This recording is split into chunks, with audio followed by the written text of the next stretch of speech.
আমার বাবা গ্রামে মণ্ডলদের বাড়িতে কাজ করত। আমরা অনেক গরিব ছিলাম। একদিন মণ্ডলের লোকেরা আমাদেরকে এসে তুলে নিয়ে গেল। তারপর জানতে পারলাম যে বাবা ওদের টাকা নিয়ে পালিয়ে গেছে, আর যতক্ষণ না সেই টাকা শোধ হচ্ছে আমাকে ওদের বাড়িতে কাজ করতে হবে। মা ওখানে কাজ পেয়ে খুব খুশি হয়েছিল। মা রোজ রাতে কোথায় চলে যেত। মাকে জিজ্ঞেস করলে মা বলতো যে আমি মণ্ডলের স্ত্রীর পার্টিতে যাচ্ছি। একদিন রাতে আমি মায়ের পিছন পিছন যাই, আর একটা নোংরা ঘরে গিয়ে ভেতরে ঢুকতেই আমার আত্মা কেঁপে ওঠে, কারণ আমার মা তো ওখানে। তো বন্ধুরা, ভিডিওটি শুরু করার আগে আপনি যদি আমার এই ছোট্ট চ্যানেলটি নতুন দর্শক হয়ে থাকেন তাহলে চ্যানেলটি সাবস্ক্রাইব করে আমাদের সাথে থাকবেন। তো চলুন গল্পটি শুরু করা যাক। আমার নাম নীলিমা। আমার মা খুব সুন্দর দেখতে ছিল, কিন্তু মা বলতো যে ভগবান যেন কাউকে এমন সুন্দর রূপ না দেন। এই পৃথিবীটা অনেক নিষ্ঠুর, এখানে সুন্দরী মেয়েদের বিপদ অনেক বেশি। মায়ের এসব কথা আমি কিছুই বুঝতে পারতাম না। মাঝে মাঝে মনে হতো মায়ের এসব কথা বলার কারণ আমার বাবা, যে সবসময় আমার মাকে সন্দেহ করত। বাবা দেখতে ভালো ছিল না। বাবার গায়ের রং কুচকুচে কালো ছিল। বাবা প্রায় আমাকে বলতো, আমাকে এত খারাপ দেখতে আর তোমাকে সুন্দর পরীর মতো দেখতে। তুমি কি করে আমার সাথে সুখে থাকবে? তুমি মনে মনে নিশ্চয়ই অন্য কাউকে চাও। আমরা ছোট্ট একটা গ্রামে থাকতাম। সেই গ্রামে মণ্ডলদের এমন হুকুম ছিল যেন মনে হতো তারা এখানকার রাজা বাদশাহ আর আমরা তাদের চাকর। বাবা মণ্ডলদের হয়ে কাজ করত।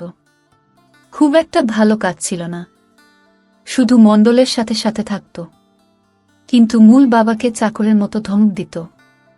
মাও গ্রামে কাজ করত, কিন্তু সারাদিন পরিশ্রম করার পরও মা সুন্দর দেখতে ছিল। আমি ভাবতাম, না যদি ঠিক করে নিজের যত্ন নেয় তাহলে আরও কত সুন্দর হয়ে উঠতে পারবে। মায়ের খুব কম বয়সে বিয়ে হয়েছিল। মায়ের বয়স এখনো 30 বছর হয়নি, আর আমার বয়স 50 বছর হয়ে গেছে। একদিন মা আর বাবার মধ্যে খুব ঝগড়া হয়।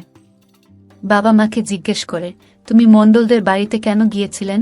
মা বলে, আমি ওখানে জিনিসপত্র দিতে গিয়েছিলাম, এর জন্য আমাকে পয়সা দেওয়া হয়েছে। বাবা সেই টাকাটা ছুঁড়ে ফেলে দেয় আর বলে, তোমার ওখানে যাওয়ার কোনো প্রয়োজন নেই। এরকম টাকা আমি চাই না। আমি চাই না অন্য কোনো পুরুষ মানুষের নজর তোমার উপর পড়ুক। তুমি শুধু আমার। তুমি যে খেতে কাজ করতে যায় সেখানে শুধু মহিলারা কাজ করে, তাই আমি তোমাকে ওখানে যেতে দিই। আমি চাই না তুমি কাজের জন্য ছেলেদের আশেপাশে ঘোরাঘুরি করে। মা আমাকে বলতো, তোর বাবার খুব খারাপ মানসিকতা। তোর বাবার খুশি থাকা উচিত যে সে আমাকে স্ত্রী হিসেবে পেয়েছে। সে কখনোই আমার যোগ্য হয়ে উঠতে পারবে না। আমার মনে হয় যে মা বুঝতে পারে না বাবা তাকে কতটা ভালোবাসে। বাবা মাকে খুব ভালোবাসত, তাই বাবা সবসময় চেষ্টা করত মাকে খারাপ ছেলেদের থেকে বাঁচিয়ে রাখতে। বাবা কাউকে মায়ের দিকে তাকাতে দিত না, আর মাকেও কারো দিকে তাকাতে দিত না। মা বাবার এই ভালোবাসাটাকে সন্দেহ মনে করত। মা বাবাকে কোনোদিন মন থেকে ভালোবাসতে পারেনি। রাতে কোনোদিন বাবা বাড়ি না ফিরলে মা খুব খুশি হতো। মা বলতো, ভালো হয়েছে আজ তোর বাবা বাড়ি ফেরেনি। আজ রাতে কেউ আর আমাকে বিরক্ত করবেন না। একদিন একটা বড় সমস্যা হয়। সেদিন অনেক রাত পর্যন্ত বাবা বাড়ি ফেরে না। আমার খুব চিন্তা হতে থাকে। আমি বারবার মাকে বলি যে বাবা কেন ফিরছে না, বাইরে খুব ঝড় বৃষ্টি হচ্ছিল। মা বলে, তোর বাবা কোনো ছোট বাচ্চা নয় যে হারিয়ে যাবে। হয়তো বৃষ্টির কারণে কোথাও আটকে গিয়ে কোথাও আশ্রয় নিয়েছে। বৃষ্টি থামলেই তোর বাবা ফিরে আসবে। অনেক রাতে আমাদের দরজায় এসে কড়া নাড়ে। আমার মনে হয় যে বাবা এসেছে। আমি দৌড়ে গিয়ে দরজা খুলি, কিন্তু বাবা আসেনি। মণ্ডলের লোকেরা এসেছে। তারা বাড়ির ভেতরে ঢুকে জোর করে আমাদের দুজনকে তাদের সাথে নিয়ে যায়। মা খুব চেঁচামেচি করে। আমি বারবার তাদের জিজ্ঞেস করি যে আমাদের কোথায় নিয়ে যাচ্ছ, তখন গ্রামের লোকজন সেখানে জড়ো হয়ে যায়। কিন্তু কারো এত সাহস ছিল না যে মণ্ডলের লোকেদেরকে আটকাবে। তারাও আমার মতো জিজ্ঞেস করে যে আমাদেরকে ওরা কোথায় নিয়ে যাচ্ছে। তখন ওই লোকগুলো বলে, এই মেয়েটার বাবা মণ্ডলের বাড়িতে কাজ করত। সে অনেক টাকা চুরি করে পালিয়ে গেছে। এখন যতদিন না আমরা ওর বাবাকে খুঁজে পাচ্ছি, আর আমাদের টাকা ফেরত পাচ্ছি, ততদিন ওরা আমাদের বাড়িতে কাজ করবে। মণ্ডলের অনেক টাকা চুরি হয়ে গেছে, তাই উনি এদেরকে দিয়ে খাটিয়ে সেই টাকা তুলতে চান। যখন সে টাকার ক্ষতিপূরণ হয়ে যাবে তখন আমরা ওদেরকে ফেরত দিয়ে যাব। তারা আমাদেরকে মণ্ডলদের বাংলোয় নিয়ে যায়। সেখানে গিয়ে একটা ছোট্ট ঘরে আমাদের থাকতে দেয়, আর বলে এখন থেকে এটাই আমাদের থাকার জায়গা, আর আজ থেকে আমাকে ওদের বাড়িতে কাজ করতে হবে। আমরা গরিব ছিলাম ঠিকই, কিন্তু কখনো ভাবিনি যে কারো বাড়িতে চাকরের কাজ করব। মূল্য সেখানে এসে মাকে আর আমাকে দেখে আর বলে, তাহলে এরাই হচ্ছে ওই ডাকাতের পরিবার। আমি খুব কাঁদতে থাকি, আমাদেরকে ওরা এভাবে অপমান করছে।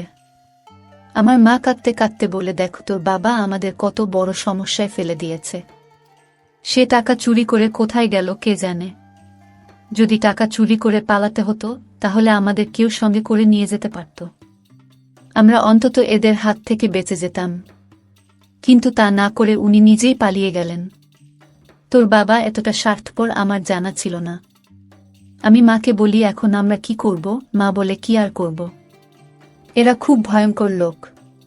আমরা যদি এখান থেকে পালিয়ে যাই তাহলে ওরা লোক দিয়ে ঠিক আমাদের খুঁজে বের করবে, আর তারপর আমাদেরকে মেরেও ফেলতে পারে।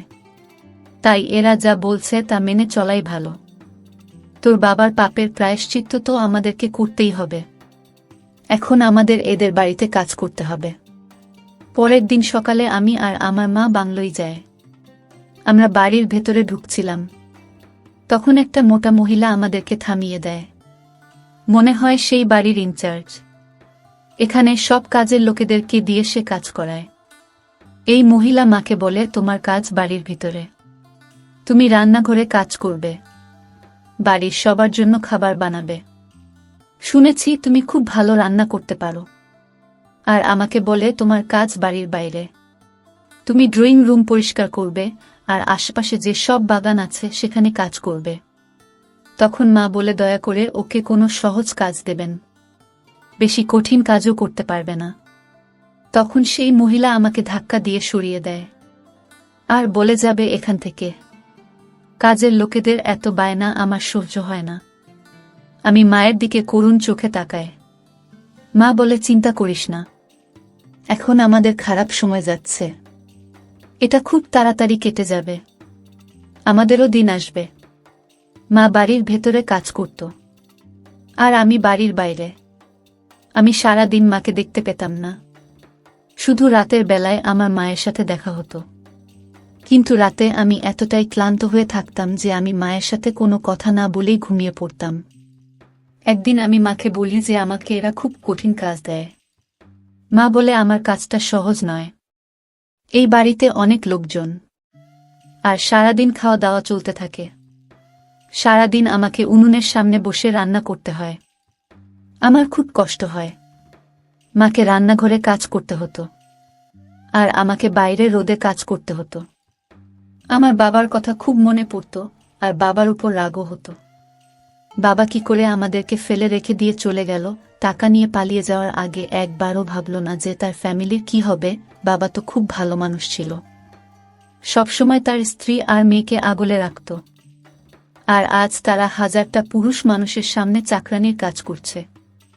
আমরা খুব গরিব ছিলাম ঠিকই, কিন্তু কখনো ভাবিনি যে কারো বাড়িতে চাকরানি হয়ে কাজ করব।